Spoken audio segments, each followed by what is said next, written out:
I would like to welcome our first speaker of today, René Jansen, Chair of the Netherlands Gambling Authority. Welcome, René. It is very good to have you with us today. And I'm very happy, especially today, that you agreed to be here, because this is perhaps your final or almost final public appearance as Chair of the Dutch Gambling Regulator. I think we've all heard by now that you will retire on July 1st, which makes your presence more special. And I think we're all very eager to hear what you have to say. René, welcome, and the stage is yours. Thank you.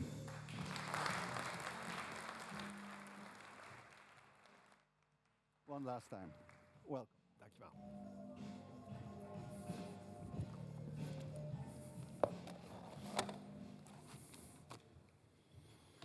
Thank you very much, Willem, and good morning, everybody. And let me first of all thank again Willem and his team for allowing me to speak here once again. And this will be the last time, as Willem said, I do this and will do so in this setting where we have already exchanged so many thoughts and ideas about the market. Today, I would therefore like to examine the current state of the online market, but I certainly intend to reflect a little on the past and look forward to the future as well. In the dynamic gambling market, there is always something going on, so it goes without saying that there is always plenty to talk about. Let me start by reflecting a little on the start of my own adventure at Kansspelautoriteit, KSA, and the introduction of the Remote Gambling Act. Given that you should never dwell too long on the past, I will then move on to reflect on the renewed policy rule on responsible gambling and the steps we are going to take in that area. Finally, I will remind you for the last time of your responsibilities and give you some advice for the future. I obviously can't pass up that opportunity on this occasion. When I took over as chairman in October 2018, we were about to prepare for the entry into force of the Remote Gambling Act and the opening up of the online market. While the previous KSA board had already done some preliminary work, the bill then was still pending in the Senate at the time. Only in February 2019 did we get the go-ahead to prepare the licensing process. And it was an incredibly intensive period, during which the KSA scaled up enormously and had to enlist the help of a large team of internal and external experts to shift the mountains of work that had to be done. It's perhaps a good idea to remind ourselves of the reasons for all that work. And therefore, I would like to repeat a few numbers of sentences from the explanatory memorandum that accompanied the Remote Gambling Act. First of all, we wanted to do something about illegal supply. After all, the borderless nature of internet, the ongoing demand of Dutch consumers for online gambling, and rapid technological developments meant that comprehensive enforcement was impossible without a responsible, reliable, and controllable legal alternative for the black market. Addiction prevention was another important reason, given that preventing high-risk players from developing into problem players requires a licensing system that provides safeguards to protect against addiction risks. The continued advances in digitalization and the massive and permanent use of mobile devices mean that these objectives, written in 2013, are at least as relevant in 2024 as they were 11 years ago.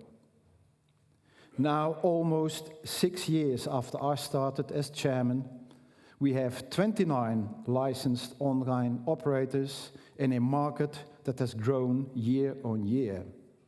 With that growth also comes growing responsibility. The mission of the KSA is gambling safely, in line with the spirit of the Remote Gambling Act.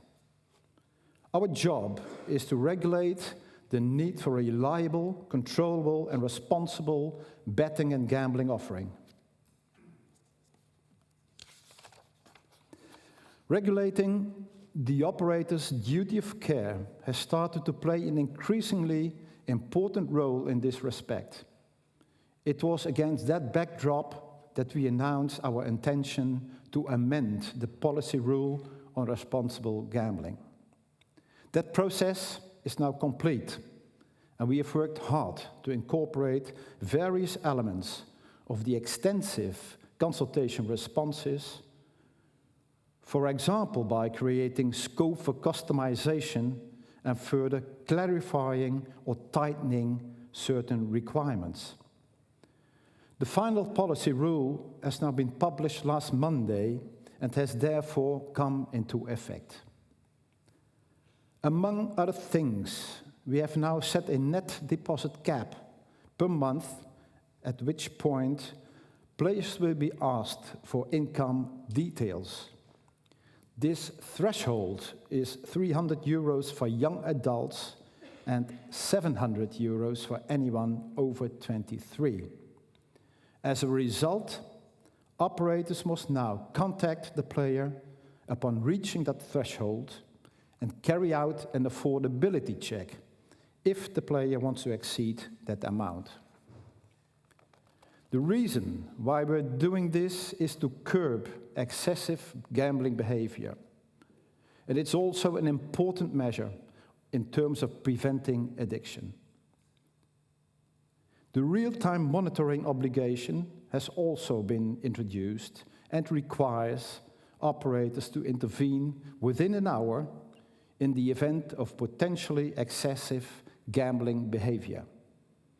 And I'm very proud that we have put this package of measures in place within such a short space of time and within the boundaries set by current legislation.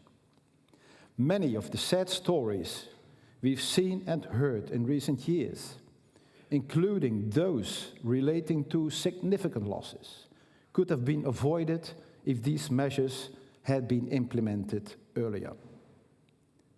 The KSA aim is to reduce those excesses to zero in the future, for which the ball is now in the operator's court. We hope that these revamped rules will serve as an additional impetus for operators to reassess and revise their addiction prevention policies and the way their duty of care is implemented. Not only have we now introduced a new policy role, but we are also going to step up our supervision of the operator's duty of care. To this end, we are setting up a temporary online duty of care department which will focus entirely on supervising that aspect of the legislation and regulations. The department will issue warning letters and take a short and sharp hits approach, as well as impose significant sanctions and penalty procedures if necessary. This additional supervising department is currently being set up, and we have committed to it being operational by the 1st of September. This process will involve recruiting between 10 and 15 new members of staff. As you will no doubt understand, supervising operators' compliance with these obligations is our top priority. However, this doesn't mean, of course, that we are neglecting other issues. The Minister for Legal Protection has received several motions from the House of Representatives on the specific subject of current gambling advertising policy. If it was up to a majority of the House, all gambling adverts would be banned. But I have already expressed my doubts as to whether this would be appropriate. This is partly due to the same explanatory memorandum to the Remote Gambling Act, which I just quoted from. Enabling licensees to offer an appropriate and attractive range of games would create a situation in which Dutch players would no longer need to engage with illegal operators. However, this would only be possible if the players in question are properly aware of whether any game is legal or not, and that would surely require some form of advertising. Recent years have been characterized by a whole host of rules to restrict advertising being implemented over a short period of time. Ban on untargeted advertising has been applicable since July 23. The effect of the ban is reflected, I think, in our latest monitoring report, and it's clear that it primarily affects people who are not players. The number of visits of gambling sites by people who are not gambling themselves has fallen sharply, and I see that as a positive development. The ban on untargeted advertising caused a lot of controversy when it entered into force, and I would be lying if I said that it has not caused problems for us as the regulator. The 95% rule, which requires operators to ensure that the group of vulnerable or young adult players who see internet advertising does not exceed 5%, is difficult to manage in practice, not only in terms of implementation, but also in terms of our supervision. We are therefore in talks with the Ministry about the difficulties associated with this legislation. In any event, we are going to focus our supervisory work primarily on the obligation to provide an opportunity for people to exclude themselves from gambling advertising. We aim to provide further guidance on this issue during the autumn and will strictly supervise the situation after that. While we are on the subject of advertising, I would like to say something to you about the coming summer.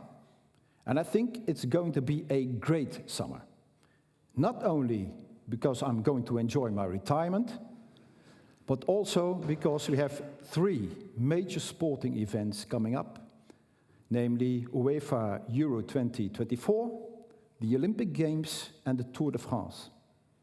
And we know that sports and betting go hand in hand. We also know that events like these are reasons for operators to significantly ramp up their marketing machines. So that's why I again want to issue a warning and advise you to choose moderation rather than push the envelope. For the gambling market, which is under so much scrutiny, it seems crucial to me that everyone shows their best side. But of course, I also know that competition is fierce. And I don't want to rule out the possibility of there being operators who, nevertheless, try to push the boundaries and possibly even go beyond them. That's where we, as KSA, will have to be very much on the ball, just as we were during the last World Cup in Qatar. We will focus on quick interventions and short, sharp hits to stop any violations in their tracks. Major or repeated infringements may also result in penalty proceedings. Incidentally, the above applies not only to legal operators, because illegal operators, the black market, will also be dealt with as robustly as possible. So this summer, our enforcement department will again be keeping a particularly keen eye on advertising and the activities of illegal operators on the Dutch market, and will intervene to take them down at the earliest possibility and opportunity. Finally, in the context of our summer program, we want to arm consumers, especially young adults, against the gambling-related temptations they may be exposed to this summer, for example by sports sponsorship. That's why the KSA is running its own awareness campaign over the summer, in collaboration with helpline Look at Kansspel, which will encourage young people not to gamble away their joy for sports. Placing a bet on sporting event is of course not necessarily a bad thing, but it should not become a problem in the long run. That's something we want to make this vulnerable target group particularly aware of this summer, using a targeted, direct approach. Ladies and gentlemen, I've almost arrived at the end of my speech. When I took office at the KSA on the 1st of October 2018, there was a lot of political uncertainty about whether the Senate would pass the Remote Gambling Act. On top of that, you may remember that the intended privatization of Holland Casino did not get through the same Senate. My imminent departure is once again shrouded in political uncertainty. All of you will be aware of the current political climate and the uncertainties about the future of both land-based and online licensed gambling markets. And I must confess that I'm sincerely concerned about the effects of proposals such as a hefty increase in gambling tax and the eventually partial banning of remote gambling again. As a regulator, keeping our mission, gambling safely in mind, we are convinced that players are far better off in a licensed market. Supervising compliance with legal obligation can only be realized with legal and licensed operators. Besides that, I also consider recent important achievements such as the Exclusion Register, named CRUX, and the Addiction Prevention Fund. Therefore, the KSA will keep a close eye on the channelization rate and how it might be affected by upcoming regulation. And yes, we have heard your concerns about the rise of illegal offering on the Dutch market, and I want to assure you we take that threat seriously.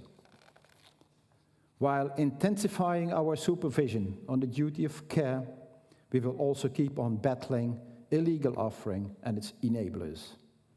With a viable industry, a high channelization rate, and an intensive attention to illegal offering, we can together ensure that gambling continues to be a source of genuine entertainment for almost all players. With that, I conclude with some words I've been uttering for 6 years now, but which have never actually lost their impact.